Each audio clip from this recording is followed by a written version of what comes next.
पिछले 11 वर्षों में बीफ निर्यात बहुत बड़े पैमाने पर हुआ है हमारे देश में। और गाय के गोश्त का ये जो व्यापार है, ये इतना ज्यादा बढ़ा है कि हमने अमेरिका को भी पीछे छोड़ दिया है। बीफ के व्यापार के मामले में ब्राजील नंबर 1 है, हम नंबर 2 है और अमेरिका नंबर 3। तो ये बहुत ही महत्वपूर्ण मामला है। और सबसे बड़ी बात यह है कि हमारे देश में 74 बूचड़ खाने हैं, जिसमें सबसे बड़े बूचड़ खाने हैं 9। भले ही नाम उनके मुस्लिम हो, लेकिन सबके संचालक हिंदू हैं, जिनका बहुत करीबी रिश्ता आरएसएस और बीजेपी से है। सरकार कुछ भी कहती रहे, लेकिन सबसे महत्वपूर्ण सवाल यह है कि इस गाय के काटने के व्यापार को सरकार और ज्यादा प्रोत्साहित कर रही है। भारत का जो खाद्य प्रसंस्करण मंत्रालय है, उस व्यापार को प्रोत्साहित करने में लगा है। इसके लिए विशेष अनुदान की व्यवस्था की गई है।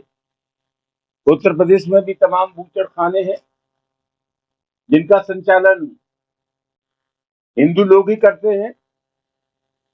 सबसे महत्वपूर्ण बात यह है कि 2014 के चुनाव के बाद इलेक्शन कमीशन ने जो रिपोर्ट जारी की, उसमें कहा कि 250 करोड़ रुपया भारतीय जनता पार्टी ने जो गाय के मांस का निर्यात करने वाली कंपनियां हैं, उनसे 250 करोड़ रुपए चंदा लिया है। और 2024 के चुनाव के लिए आंकड़ा 550 करोड़ रुपए है।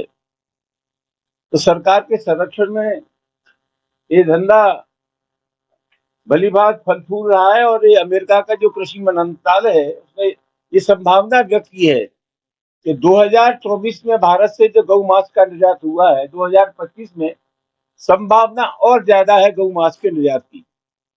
तो गाय के नाम पर ये लोग पाखंड कर रहे हैं। ये मोदी की सरकार, ये योगी की सरकार, दोनों गाय के गोश्त का व्यापार बड़े पैमाने पर कर रही है।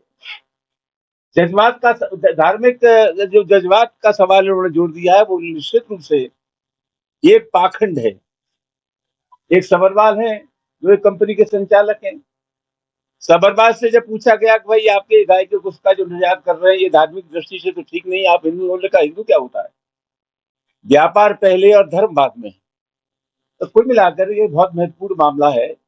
पूरे समाज में एक मनोवैज्ञानिक असर जो डाल रखा है बीजेपी के लोगों ने, आरएसएस के लोगों ने, योगी और मोदी की सरकार ने, कि हम तो बहुत गाय प्रिय हैं, ये भ्रम जनता से दूर हो जाना चाहिए। और ये जो भ्रम बना हुआ है इनके बारे में कि गाय के बड़े रक्षक है, ये भ्रम टूटना चाहिए। हकीकत क्या है, उसी की वजह से हमने आपको एक कष्ट दिया था कि इस देश की जनता वास्तविक तथ्यों से परिचित हो सके।